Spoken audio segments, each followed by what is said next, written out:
কি আজকে এত বেলা হতে চললো কিন্তু সবাই এখনো পর্যন্ত এলো না। এই সব হলো কুঁড়েমির লক্ষণ মহারাজ।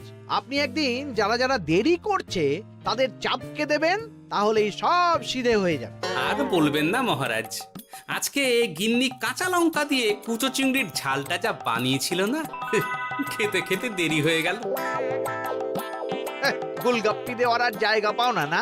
বিশ্বাস করুন, সত্যি খুব ভালো রান্না করেছিল গিন্নি, তাই আবার আরেক হাঁড়ি ভাত চড়াতে বললাম। আর সেটা খেয়ে আসতেই তো দেরি হয়ে গেল। আরো এক হাঁড়ি? মহারাজ কিছু মনে করবেন না, এই পাঠশালা বন্ধ করে সব গুছিয়ে তারপরে এলাম। সুপ্রভাত মহারাজ। সুপ্রভাত মহারাজ। প্রভাত আজকে আর শুনেই তোমরা সবাই এত কুঁড়ে হয়ে গেছো যে কি বলবো।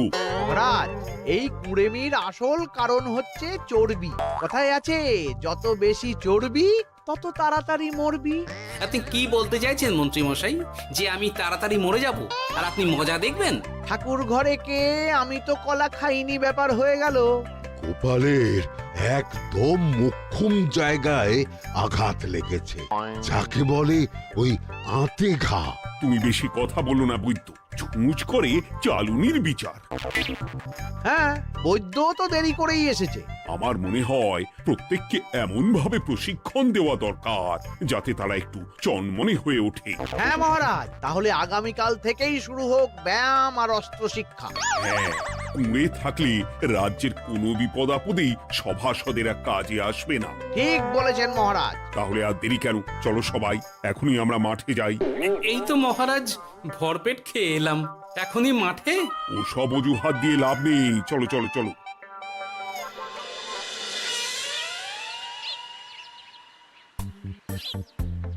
এবার সবাই সারিবদ্ধভাবে দাঁড়িয়ে পড়ো।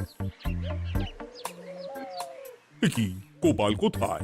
মহারাজ, গোপাল আপনার পিছনে দাঁড়িয়ে আছে, চুপি চুপি। এই গোপাল, যাও যাও, মাঠের মাঝখানে গিয়ে দাঁড়াও। এই চাঁদি ফাটা রোদে কেন মহারাজ সুস্থ শরীরকে ব্যস্ত করছেন? এইসব বাজে কথা শুনতে চাই না। শুয়ে বসে থেকে শরীরের কি অবস্থা করেছো? শরীরের নাম মহাশয়, যা সবে তাই সয়। তুমি যাবে না, তোমাকে এক্ষুনি বরখাস্ত করবো। কি জ্বালা! যেখানে আমার সব কাজ বুদ্ধি দিয়েই হয়ে যায়, সেখানে গায়ের জোরের কি দরকার? হ্যাঁ, এই গোপাল, আমি 1 থেকে 3 অব্দি গুনবো, তারপরে সবাই এই মাঠের ধার বরাবর 5 বার পাক দিয়ে দৌড়বে। ঠিক আছে মহারাজ, আমি প্রস্তুত। আমি রোগা পটকা আছি, কোনো সমস্যাই হবে না। হয়ে গেল। সবাই প্রস্তুত? 1, 2, 3। কি হলো গোপাল, দৌড়াও দৌড়াও। মহারাজ, এর থেকে বেশি জোরে পারবো না। আই, কে আছো? একটা কঞ্চি দাও। এই সেরেছে। বেশ হয়েছে, বেশ হয়েছে। ব্যাটার এবার চর্বি কমবে। কি হলো গোপাল, হ্যাঁ হয়ে গেল? হ্যাঁ?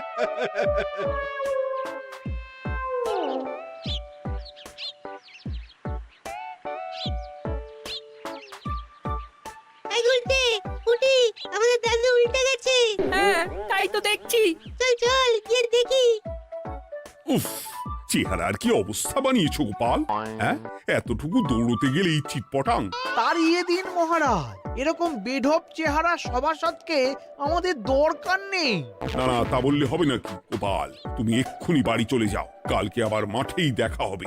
এই দাদু বাড়ি চলো। ওরে বাবারে!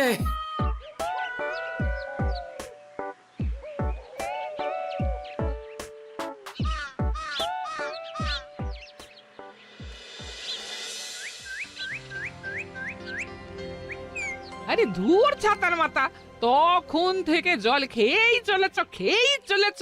কি হয়েছে সেটা বলবে তো? শরীর চর্চা হয়েছে, শক্তি খরচা হয়েছে, আর পারছি না। উফ, বাপরে বাপ, কি পায়ে ব্যথা! এই জন্যেই আমি বলি বাপু, একটু বপুটাও নড়াও, কিন্তু কার কথা কে শোনে? ওরে বাবা, অকারণে সুস্থ শরীর ব্যস্ত করবো কেন বলো তো? বেশি নড়াচড়া করলেই আয়ু কমে যায়। তোমার এই বাজে কথা কোন শাস্ত্রে লেখা আছে শুনি? শাস্ত্রে কেন যাব, বাস্তবে জলজ্যান্ত উদাহরণ আছে। আমি মানতে পারছি না। হুম, মানতে পারছি না বললে তো হবে না, তোমাকে মানতেই হবে। বেশ, প্রমাণ করো। আমি যদি তোমাকে প্রমাণ করে দিতে পারি, তাহলে আজ থেকে বাড়ির বাজার দোকান করার দায়িত্বটাও তোমাকেই নিতে হবে। দিদা, তুমি তো ফেঁসে যাবে, দাদুর সঙ্গে বাজি লড়বে না। এই বাদ দে তো, তোর দাদু আগে প্রমাণ করুক যে বেশি নড়াচড়া করলে বয়স কমে। হ্যাঁ তাহলে বাজি? হ্যাঁ, বাজি। আচ্ছা ঠিক আছে, বেশ। তুমি তুমি একটা পশুর নাম বলো তো, যারা খুব তাড়াতাড়ি দৌড়য়। ঘোড়া, হরিণ, চিতাবাঘ আরো আছে। আচ্ছা, এবার সবচেয়ে আস্তে আস্তে কোন পশু চলে, এরকম একটা পশুর উদাহরণ দাও। কেন, কচ্ছপ? এই তো পেয়ে গেছে উত্তর। এবার তুমি বলো তো, কচ্ছপ কত বছর বাঁচে, আর ঘোড়া, হরিণ, চিতাবাঘ এরা কত বছর বাঁচে? চিতাবাঘ, ঘোড়া কেউই 30 বছরের বেশি বাঁচে না, কিন্তু কচ্ছপ 300 বছরও বেঁচে থাকে। হেরেছে, হেরেছে, আমার বউ হেরেছে। উফ, জীবনের কত বড় চাপ নেমে গেল। হ্যাঁ, এই তুমি আমাকে এভাবে হারালে। তখনই বললাম দাদুর সঙ্গে বাজি লড়তে যেও না। নাও, এবার খেলা সামলাও।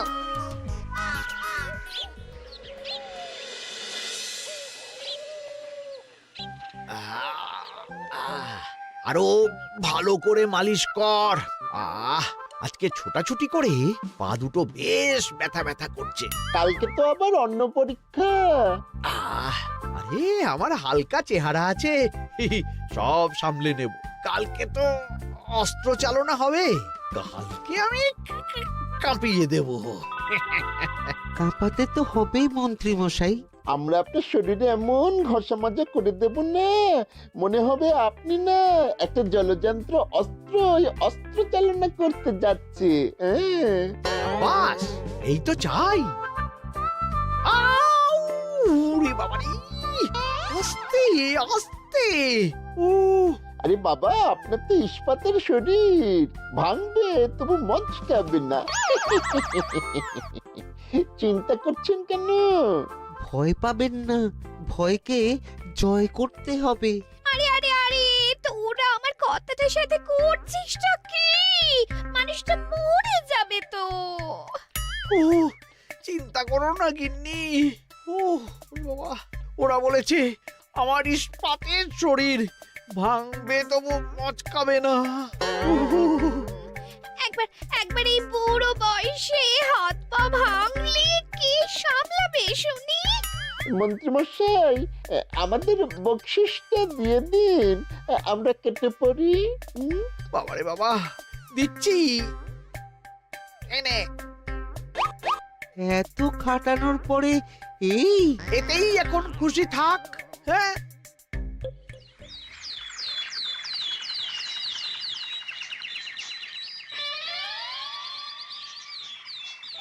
এবার তোমাদের সকলকে অস্ত্র শিক্ষা দেওয়া হবে। উফ, রোজ রোজ কি জ্বালাতনে পড়েছি, বাপরে বাপ। বাবা মা কাউকে ডাকার দরকার নেই, ভালো না লাগলে রাজসভা চাকরি ছেড়ে চলে যাও। মহারাজ, এটা তো উচিত নয়। যে যেটাই পারদর্শী তাকে সেটাই করতে দিন না। একটা বাঁদরকে যদি আপনি বলেন শিকার করে মাংস খেয়ে দেখা, সে কি পারবে মহারাজ? মহারাজ, গোপাল একটু বেশি কথা বলছে, ওকে আপনি বের করে দিন। আমি তোমার কথায় গলবো না গোপাল, তোমাদের সবাইকে এখন অস্ত্র শিক্ষা শিখতেই হবে। কর্তার ইচ্ছায় কর্ম, এখন তো আমার আর কিছুই বলার নেই। তাহলে আর দেরি কেন, তোমরা সবাই একটা করে ঢাল আর একটা করে তলোয়ার তুলে নাও। সেনাপতি, বলুন মহারাজ। তুমি সকলকে অস্ত্র শিক্ষা দেবে, তলোয়ার চালানো শেখাবে।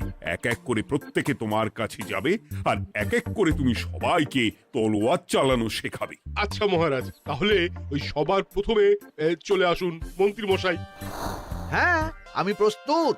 আমার শরীর ইস্পাতের মতো, ভাঙবো তবু মচকাবো না।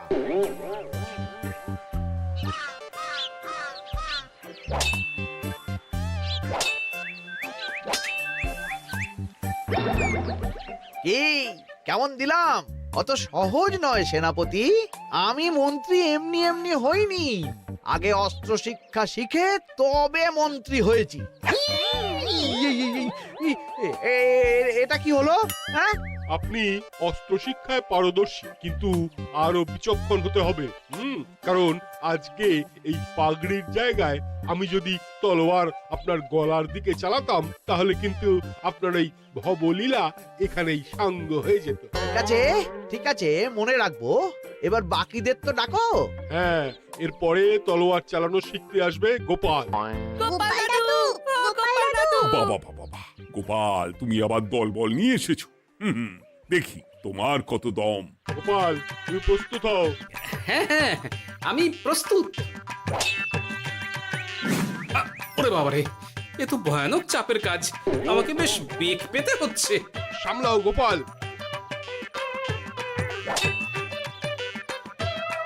না, আমাকে অন্য রাস্তা দেখতে হবে। সেনাপতি, মহারাজের দিব্যি, তুমি আমার দিকে তলোয়ার ঢাল বাড়াবে না। এই এটা কি হলো? সত্যি তো, এটা কি হলো? গেল গেল গেল গেল গেল গেল গেল, দুটিটা খুলে গেল গো। দেব নাকি এবার কুচ করে কেটে? জিতে গেছি, জিতে গেছি। এটা কি হলো? শত্রুপক্ষ কখনো কারো দিব্যি শুনবে না। আর সেনাপতি, তুমি কি ওখানে দাঁড়িয়ে দাঁড়িয়ে মজা দেখছো? আমি কি করব মহারাজ, গোপাল যে আপনার দিব্যি দিয়ে দিল। গোপাল বেটা খুব চালাক। তাহলে এখন উপায়? ওসব গোপাল তোমাকে বোকা বানাবার জন্য করেছে। তুমি ধুতি ঠিক করে আবার লড়াই চালিয়ে যাও। যথাজ্ঞা মহারাজ।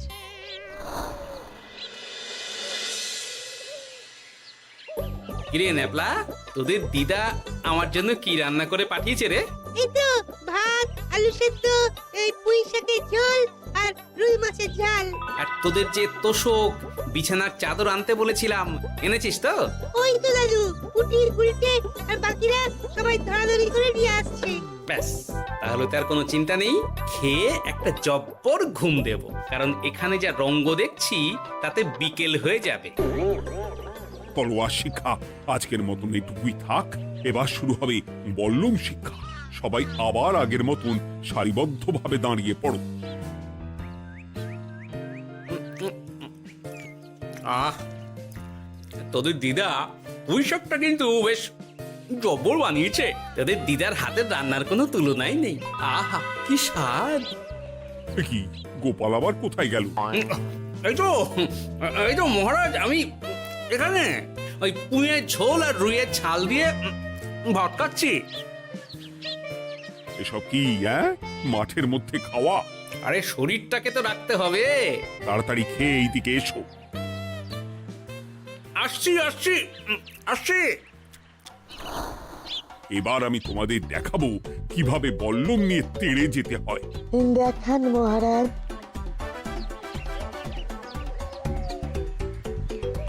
এ তো খুবই সোজা মহারাজ। ঠিক আছে, তাহলে বল্লম নিয়ে তেড়ে যাও দেখি। দিন, আপনার হাতের বল্লমটাই দিন।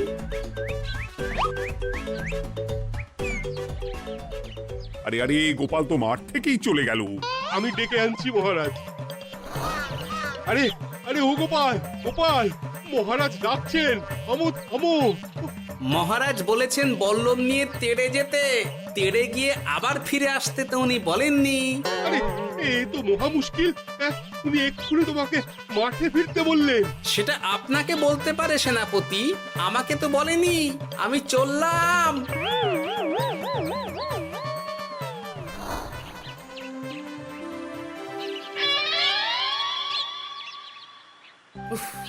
বাবারে বাবা, কি ঝক্কি!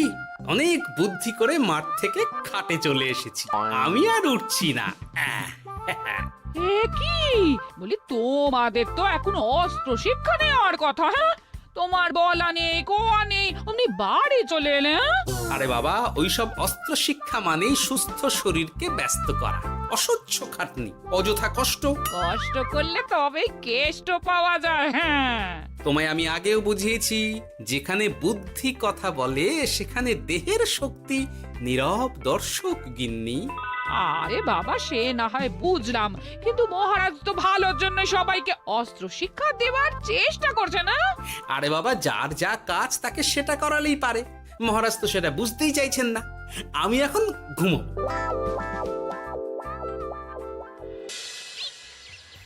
দরজা খোলো গোপাল, দরজা খোলো। গোপাল, গোপাল দরজা খোলো বলছি। ব্যাস হয়ে গেল। একটু শান্তিতে ঘুমাবো তার জো নেই।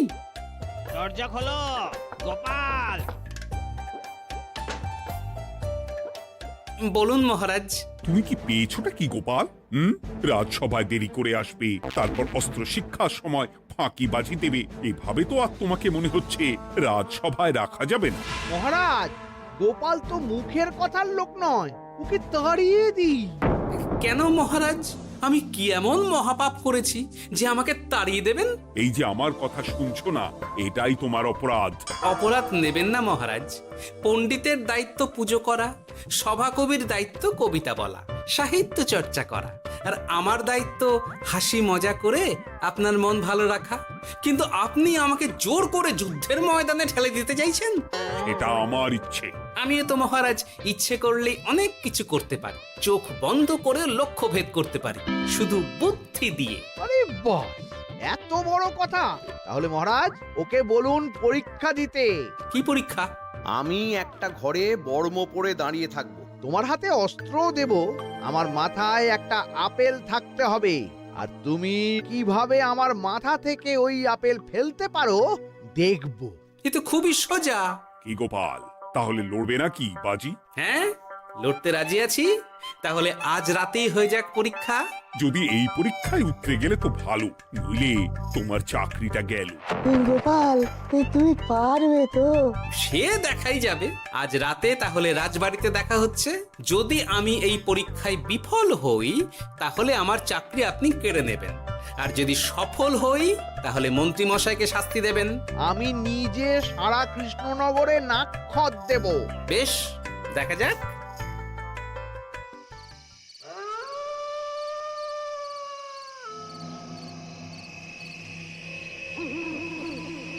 কি মন্ত্রীমশাই, ব্যবস্থা সব ঠিকঠাক হয়েছে তো? হ্যাঁ, এবার শুধু গোপালের পরীক্ষার পালা। আমি তাহলে বাইরে গেলাম, গোপালকে পাঠিয়ে দিচ্ছি।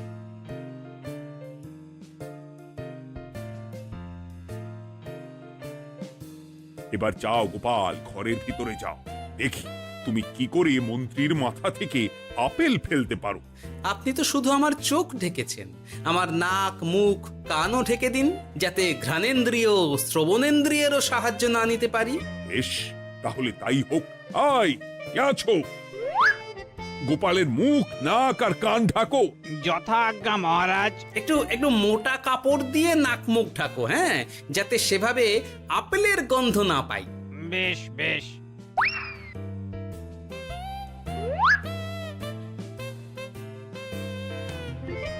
যাও গোপাল। গোপাল, এবার তোমার চাকরি গেল। এবার তুমি কি করবে? কি করবে? দৌড় ঝাঁপে ফাঁকিবাজি? হ্যাঁ?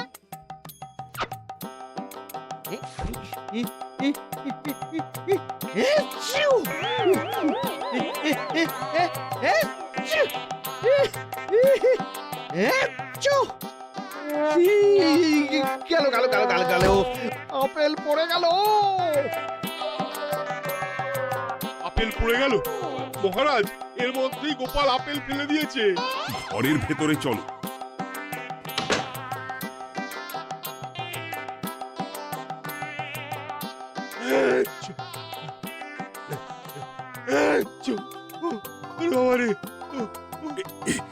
কি ওরে বাবারে বাবা, কি ঝাঁজ! ওরে বাবারে বাবা। কি মহারাজ, দেখলেন তো গোপালের চমক? অস্ত্র ছাড়াই আপেল ফেলে দিলাম। কি, এটা তো তুমি নীতি বিরুদ্ধ কাজ করেছো। সারা ঘরে নস্যি ছড়িয়ে দিয়েছো। মহারাজ, হাঁটতে গিয়ে আপেল পড়ে গেছে। এবার সারা কৃষ্ণনগরে নাক্ষত দিতে হবে। সত্যি সত্যি গোপাল, বুদ্ধিতে তোমার জুড়ি মেলা ভার। আমার নাম গোপাল ভাঁড়, একটা কথা মনে রাখবেন, কেউটে সাপের লেজে পা দেবেন না, আর গোপালের কাজে বাধা দেবেন না। যে কাজ বুদ্ধি দিয়ে করা যায় তার কাছে শক্তি ছোট্ট শিশু মাত্র। সত্যি গোপাল, আজ তুমি সেটাই প্রমাণ করে দিলে। আর আজ থেকে তোমাকে তোমার ইচ্ছার বিরুদ্ধে খাটাবো না। তুমি খাও দাও, ভুড়ি বানাও। যার যা কাজ সে তাই করবে। যেমন এখন মন্ত্রী মশাই নাক্ষত দেবেন। হ্যাঁ, ভুল করে বাজি ধরে ফেলেছি, এখন নিজেই চাপে পড়ে গেলাম। তাহলে আর দেরি কেন? নাক্ষত এখন থেকেই শুরু হোক। কৃষ্ণনগরের রাস্তা শেষ হতে হতে সকাল হয়ে যাবে।